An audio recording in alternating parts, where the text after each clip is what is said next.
అందరికీ నమస్కారం అండి.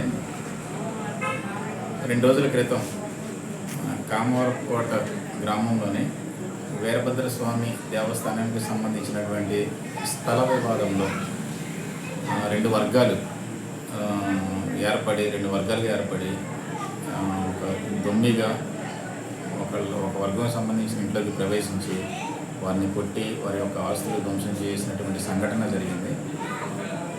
ఈ సంఘటనలో కామవరపుకోట గ్రామానికి చెందినటువంటి షేక్ అబ్దుల్ నబీ అనే అతను ఇచ్చిన రిపోర్టు మేరకు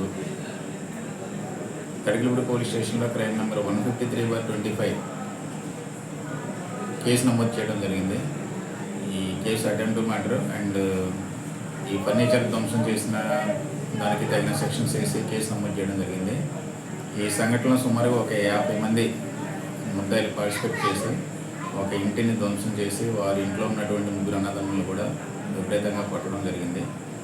ఆ సంఘటన మేరకు గౌరవనీయులు ఏలూరు జిల్లా ఎస్పీ సార్ గారి ఆదేశాల మేరకు, అదేవిధంగా జంగారెడ్డిగూడెం డిఎస్పీ గారి పర్యవేక్షణలో జంగారెడ్డిగూడెం సిఐ గారు మరియు మేము అందరం కలిసి ఈ సంఘటనకు సంబంధించినటువంటి రికార్డ్ అయినటువంటి దృశ్యాలన్నీ కూడా ఫోన్లో రికార్డ్ అయిన దృశ్యాలు, అదేవిధంగా సీసీటీవీ కెమెరాలో రికార్డ్ అయిన దృశ్యాలు, అదేవిధంగా సాక్షులు డైరెక్ట్గా ఐ విట్నెస్లు ఎవరైతే ఉన్నారో వారి యొక్క విట్నెస్ల ఆధారంగా ఇప్పటికి సుమారుగా 13 మందిని ఐడెంటిఫై చేసి ఆ 13 మందిని కూడా నిన్న అరెస్ట్ చేయడం జరిగింది.